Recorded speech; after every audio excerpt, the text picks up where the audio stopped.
Good evening, viewers. Welcome back to my channel Literati. Today I will post a lecture on Gothic novel on popular demand by some of my students, PG semester 4 students, and I will try to make an interpretation of what exactly Gothic novel means, or as a genre of fiction, or the term Gothic itself, what it signifies. Gothic as a term, it refers to a particular kind of architectural style. The medieval style of the cathedrals, particularly prevalent from the 12th century onwards in Europe, in England. This Gothic style was a style of arches, pillars, high ceilings, symmetrical design, and Gothic is the style of the medieval architecture. What does this term mean when we apply it to fiction, particularly English fiction? It means a particular kind of writing, a particular kind of theme, a particular kind of plot, and also a class of fiction which was very popular in the late 18th century. In fact, it created a class of literature which was synonymous with suspense, with thrill, with horror, with mystery, with the supernatural. And just like there are different types of novel writing in the form of the picaresque novel, the biographical novel, the historical novel, the romantic novel, the social novel, the novel of manners, science fiction. This also is a kind of writing which has definite characteristics which mark it as different from other types of novel writing or other types of fiction. Now, novel writing, as we all know, we have all referred to it again and again. It was, historically speaking, it began in the mid-18th century. Richardson's Pamela is considered the first novel. Of course, fiction writing or writing in the prose had been attempted before also, and in one of my lectures I have traced the beginnings in a very flexible manner right from the medieval ages and the Elizabethan age. But actually we consider novel which has definite ingredients in the form of a plot, a story, a beginning and an end, characters, and of course the very important quality about a novel is that it should be realistic.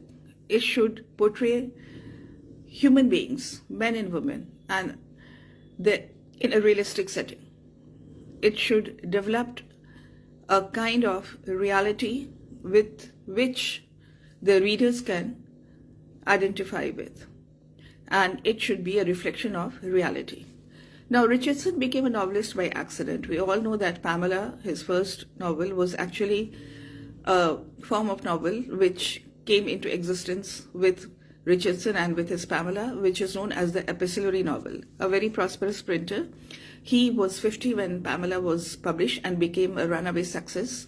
He became a cult figure overnight, and we can say that Pamela was the first bestseller. He was a very successful printer, and his business was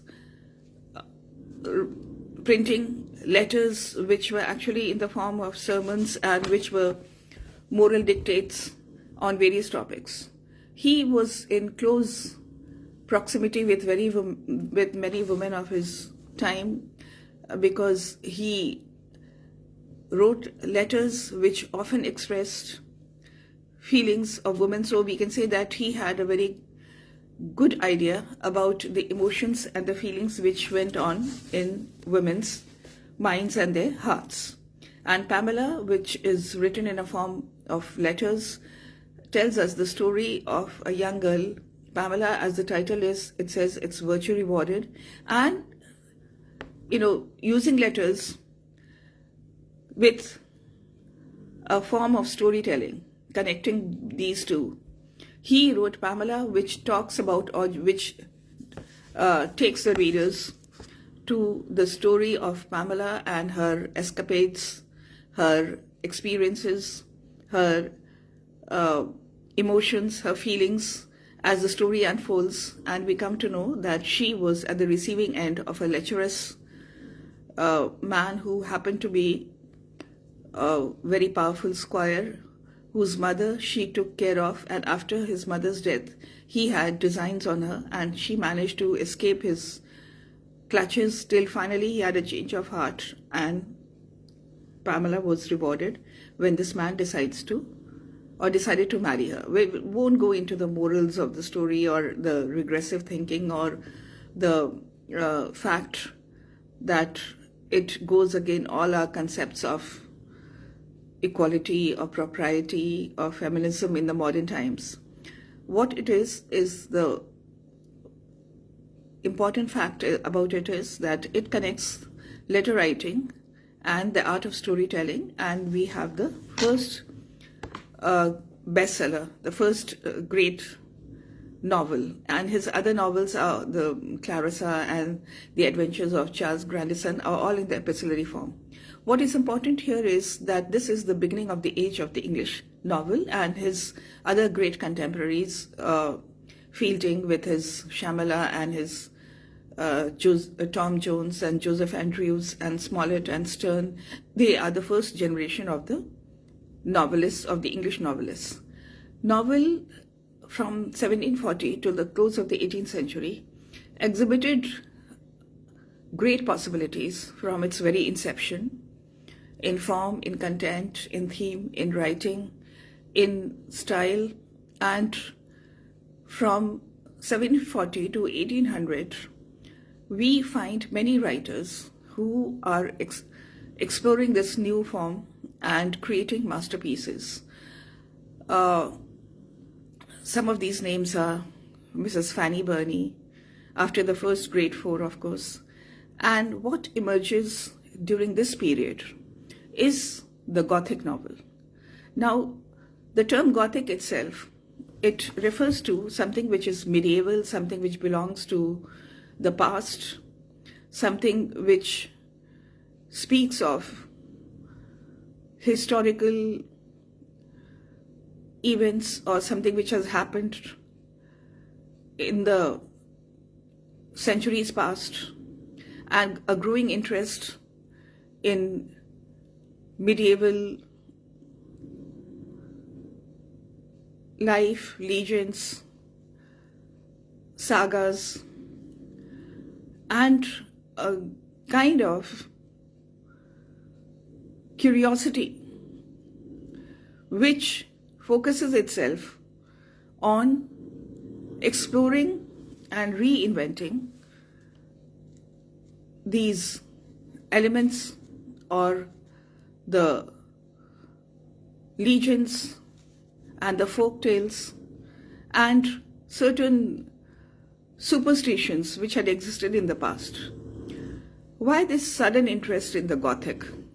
One of the reasons was that Arabian Nights had been published, and it had been translated in various European languages, creating or bringing an entirely new world of a different Oriental setting, something which was exotic, something which was new, something which had a quality of romance about it, something which was full of imagination and adventure. By the mid 18th century, the mood from the age of classicism was already making a transition into a new kind of revival of romantic feeling, of imagination and of emotion. The changes were visible when Gray's elegy in a country churchyard came out, or it was written in 1751. As the century goes on, comes to the close, this interest in romantic imagination becomes even more prominent. And this genre of fiction, that is Gothic fiction, it makes its mark, or it shows its possibilities, or it makes its beginnings during this period. That is not to say that Gothic literature was confined only to the second half of the 18th century. This kind of writing, or this particular trend in writing, was very popular, and it continued in various forms in not only English fiction but in American fiction also, and it has been explored even in the 20th century, the 19th century and the 20th century, by various writers, not only English writers but American writers as well. What are the main ingredients, or what are the main characteristics of Gothic fiction or romantic fiction? Some of the elements are, or most of these elements are, ghosts, demons, haunted castles, secret passages, mystery, blood, deaths, supernatural elements, family curses, a saga of family history going back to several generations. In short, it is completely different from what the concept of novel had come to mean. It is not realistic, but totally based on imagination. Realism or realistic fiction was considered, or it was one of the most important qualities of novel. It had to reflect life. It had to be a portrayal of life and manners. As the 18th century came, or it grew to a close, this growing interest in the lives of ordinary people and characters became more and more obvious. It is exhibited in writers like Mrs. Fanny Burney, who writes about, or her themes are about, love in polite society. And some critics say that in that way she anticipates Jane Austen, who was born in the last decades of the 18th century and who achieved her greatness or her status as a novelist in the early 19th century. And it is also considered that her novel Northanger Abbey is actually a kind of a satire on the Gothic literature, which had become very, very popular. So from the inception of the novel in, let us say, 1740, beginning from Richardson and Fielding and Smollett and Sterne, and maybe if we are interested, taking a look back to the beginning of the 18th century with Defoe's Moll Flanders and his Robinson Crusoe, thinking of Swift and his Gulliver's Travels, going back further at the end of the close of the 17th century and looking and taking into consideration Bunyan's Pilgrim's Progress, but those not entirely or meeting all the requirements of novel proper. Let us consider the novels which are written after 1740, and in particular the emphasis on Gothic writing or Gothic fiction. During this period from 1740, and we can say these trends continue not only in the second half of the 18th century, but the entire 19th century and beyond that also, Of course, there are other developments in the late 19th century and new kinds of uh, evolution of the novel, and which takes the form of the novel, which has immense flexibility to different possibilities and different directions. The main or the three types of novels which were written during this period, that is from 1740 onwards. Realistic novel, which showed a growing interest in ordinary men and women. This art or this kind of novel was perfected by Jane Austen. Political and social novels, democratic spirit, the rise in individuality, a focus on individuality, William Godwin's Caleb Williams. Novels as social and political reforms, used as a vehicle for social and political reforms, and obviously the name Charles Dickens comes to mind. And completely different from these genres of novel is the Gothic novel.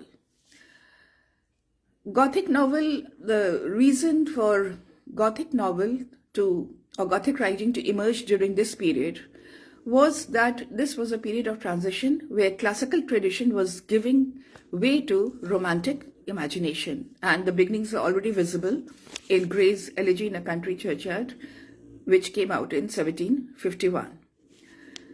Poets like Blake, Cowper, and Burns, they were also exhibiting this changing mood, this return to imagination, to emotion, to a kind of subjective expression. And of course, the culmination of this romantic spirit comes in 1798 with the publication of the lyrical ballads jointly produced by Wordsworth and Coleridge, and the greatness of achievement which is visible in all the great romantics, making it one of the most sublime, one of the most elevated periods in the history of English poetry. Gothic novel, or the mood of Gothic feeling, in the plot, in the setting, in the theme, in the elements of mystery, horror, supernaturalism, all kinds of elements which make these novels, we can say thrillers, like the modern kind thrillers, a growing suspense, a deliverance in the form of the protagonist, the central protagonist. In that manner, I often feel that if the theme shows a damsel in distress, it also can be compared to the medieval romance, where the knights in shining armor deliver the damsels or the heroines or the princes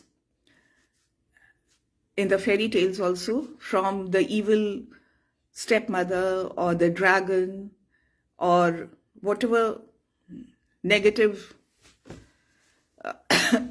power had trapped the poor helpless heroine. So the medieval romances and the kind of a fairy tale settings also come to mind, and we can say that there is all these impossible situations and which belong to the world of imagination.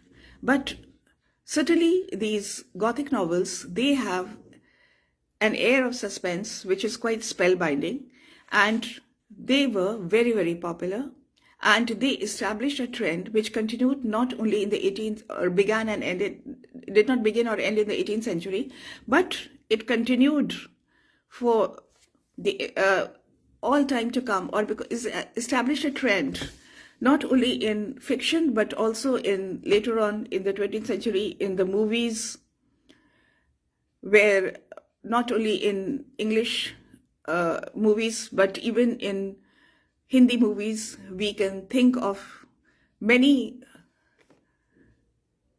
such movies which have these themes of horror and suspense. Horror movie is a class of its own. Now, one thing or one comment which Elizabeth Bowen, the famous critic, has made in Notes on Writing a Novel, quotation, Notes on Writing a Novel, quotation closed. She has stated that a novel is, quotation open, the non-poetic statement of a poetic truth, quotation closed. So, in other words, a novel has to be prosaic. It has, because it's written in prose, it has to be prosaic. It cannot be poetic. It cannot be over sentimental. It cannot be over emotional. It has to be realistic. And it portrays a imaginary world of people, imaginary people who are true to life. So this comment is very eloquent. It has stated the object of a novel in a very concise way, that it has to be a non-poetic statement. It has to be prosaic, it has to be down to earth, it has to be realistic, but it portrays a poetic truth that is a world of imagination, but makes it very realistic. We cannot apply this term to the Gothic novels, which have impossible situations, which have ghosts, which have superstitions, which have family curses, which have violence, which have all kinds of unrealistic events and characters. There are people who seem eerie. There is a landscape which does not seem to belong to this world. It is almost like a place which exists only in the imagination.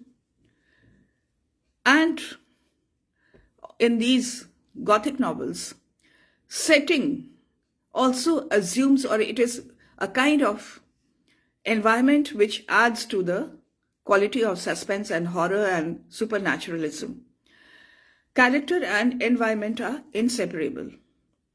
In that sense, we can find that there are other novels which certainly cannot be called Gothic novels, in which the setting becomes a very powerful statement on the events or the character. Like you can think of Miss Havisham in Great Expectations and her house, Satyr's house, where she shuts herself up, where she shuts out the sunlight, she lives in the darkness, and she deliberately or consciously chooses to live in a moment which does not move forward. Her life stops at that moment. And her house, which is shuttered windows, with its overgrown garden, with weeds, which a desolate look, which Pip sees for the first time, it also assumes, or it has Gothic-like horrifying atmosphere. Then Wuthering Heights by Emily Bronte. Because the moors, the house itself, Wuthering Heights, which is situated on a height and which is constantly in the face of the storm, where the trees are twisted, it seems like a perfect setting for horror and the violence and the themes of revenge and passion and the unnatural emotions which go on within those walls. It is constantly buttressed by the wind which blows all the year round, and it is a very bleak setting, as well as the moors which add to the atmosphere of the book. In the Gothic novels also, the landscapes are an inseparable part of the novel. The themes are, like I said, of horror, of suspense, of family curses, of mystery, of secret passageways. The house or the setting is either a desolate landscape or some medieval fortress or castle which seems formidable, desolate, lonely, ghostly. There are unexplained mysterious happenings. There is something which creates an atmosphere of suspense and horror. Now, let us look at the kinds of Gothic novels which are very famous and which have been written since this genre of the novel became very, very popular in the last decades of the 18th century. Now, the reasons for this sudden interest in the past, in the medieval past, in the legends, in the superstition, in the folk tales, in the kind of mysterious beliefs. One of the reasons was the discovery of the Eastern or the Oriental magical world of the Arabian Nights, which came to the European mind through translations, and the Arabian Nights with its stories of exotic characters. We all know the stories are Ali Baba and Chalis Chor, Sindbad, and they are, it's, the title itself is Arabian Nights or 1001 Nights. So it was like a treasure trove. It was like, the opening of Aladdin's magic cave for the Western mind, which had started turning more towards romance and imagination after the long period from the mid-17th century to the first half of the 18th century of classical tradition and new classicism, of pragmatism, of satire, of intellectual outlook, of a very rational approach. So the effect of this vision of the new world was magical. It sort of transformed the interest of the people. Horace Walpole first wrote his Castle of Otranto, which came out in 1864. People like Horace Walpole were very prominent people, aristocrats, and influential people. He was so enamored of the Gothic style that he had created miniature Gothic passageways and mazes and kind of architecture, fake Gothic, of course, and he had tried to recreate that kind of Gothic landscape on his private property. Many other rich people also did the same, and they like to indulge in their taste for the mysterious, the romantic, the imaginative, and this world of romance. His Castle of Otranto came out in 1864, and as the name suggests, it is about the Castle of Otranto, a medieval castle, haunted and mysterious, with all kinds of unexplained happenings, suspense, violence, sudden deaths, and of course horror. The Mysteries of Udolpho in 1794 was written by Mrs. Anne Radcliffe, who was also a prominent name in the Gothic fiction. Now,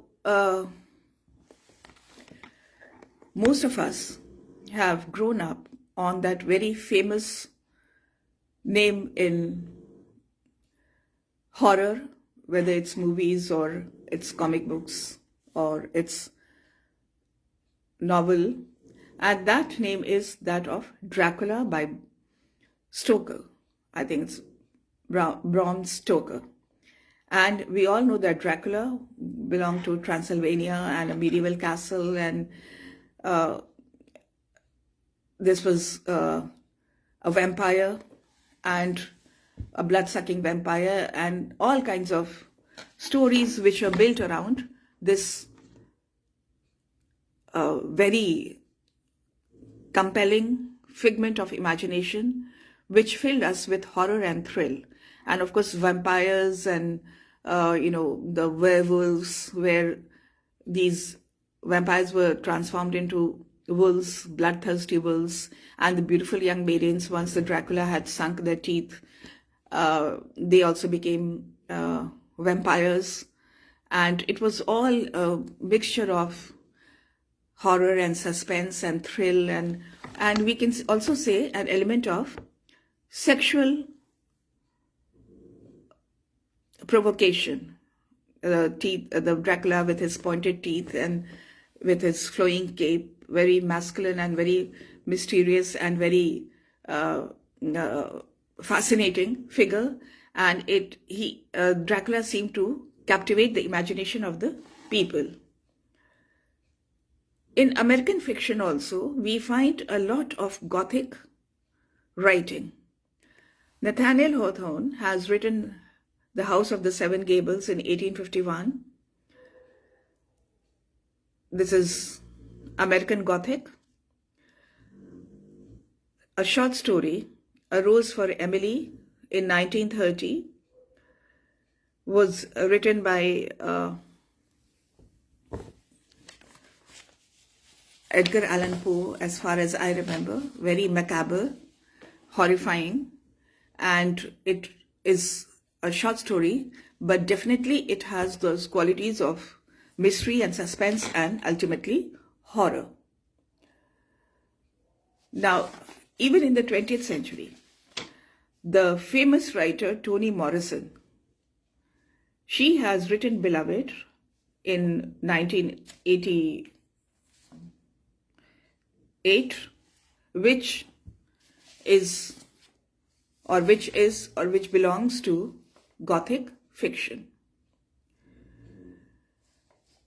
Edgar Allan Poe and his A Rose for Emily is, of course, a very famous work. He has written many other Gothic short stories: The Murders in Rue Morgue in 1841, The Mysteries of Mary Roget in 1842, The Purloined Letter in 1845. So we see that since its inception, Gothic has certainly been a very, very popular form of writing. We find this element or these elements of Gothic in movies. Like I said, we can remind ourselves, or we can think of many Hindi movies which are classics and which are definitely Gothic in the theme, where the house in which the story happens or the setting is a kind of statement on the theme. We all know the movie Mahal, 20 Saal Baad, which are, of course, like I said, they are classics. They are so beautifully portrayed. And if we come to the tacky kind of horror films, we have the Ramsay brothers and their horror, their entire movie making was based on horror. In Hollywood also, the great movies like The Omen, The Exorcist, they all belong to the Gothic style, or they have this element of horror, of evil, of supernaturalism. And then coming back to English fiction, that famous book called Rebecca, which is written by Daphne du Maurier, and which again the house Manderley achieves a living presence, just like in Wuthering Heights, the two settings, the two houses, Wuthering Heights and Thrushcross Grange, they signify the two aspects of existence. One is stormy, disturbed, passionate, full of suppressed emotions, revenge, negativity, and Thrushcross Grange, which is in the valley, is a home of calm and peace and quiet. Rebecca is set in Manderley, which is a where the entire story takes place. In the movies, Mahal is, as the title tells you, is the Mahal itself, again a castle, a mysterious castle, huge, desolate, lonely, inhabited by some mysterious person. It is the setting where setting and character become almost inextricable. So the Gothic fiction, if we look at Hindi literature, we find it present in a kind of writing which is known as tilism. And one very famous example is Chandrakanta Santati, where you have all kinds of supernatural happenings, some mysterious presence, all unexplained situations, which can be categorized as Gothic literature. So Gothic can be translated, or it is a part of writing, a part of movies. It definitely was the style of architecture in which the medieval cathedrals were built all over Europe, with a high ceiling, stained glass windows, arches, pillars, symmetrical designs, very powerful statements of the might of the church related to the emergence of Christianity and its dominant presence in the European world, a statement of power. And so we find that Gothic is a term which can be applied, or which is applied to a particular style which lends itself beautifully to fiction, of course its style of architecture, to movies, and even to painting. There's a very famous painting called American Gothic, which came to the public attention in 1930. That is the 20th century. And this painting shows a couple who are very staid. They seem to be simple people. And behind them is a structure which has that, the Gothic windows have a particular kind of style with arches. And this painting is called American Gothic. In American fiction, Gothic was also infused with elements of Puritanism. It was also a kind of exploration of new landscapes in the South. It was beautifully presented in the short stories, in the novels like The House of the Seven Gables, talking about family curses and retribution and all kinds of things which are a part of the Gothic novels, and painting, as we have just discussed. Toni Morrison, that famous black writer, we have novels about, black women and her portrayal of black women, and so realistic and very contemporary. But she has also written the Gothic work called Beloved. So Gothic as a genre, as a kind of writing, it always has had a particular kind of audience, a particular kind of appeal, and It has been explored in writing, in painting, in movies. It does not confine itself to English writing only, but it is explored in the American fiction. It was not confined to the last decades of the 18th century. It has always shown its impact on even novels which we don't consider Gothic, like Great Expectations and Satyr's House, and the kind of effect it creates, eerie and mysterious and full of negativity. It is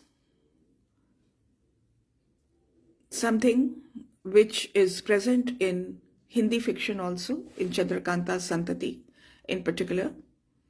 It has an appeal which we can say it points out to, let me quote Coleridge quotation, willing suspension of disbelief. So while we read these Gothic novels, we should practice the willing suspension of disbelief and enjoy them for their own sake. Enjoy the hauntings, the supernatural elements, the desolate castles, the empty landscapes, the sudden appearances, the mysterious passageways, the damsels in distress, the fairy tale-like endings, and of course the knight in the shining armor who comes to the deliverance.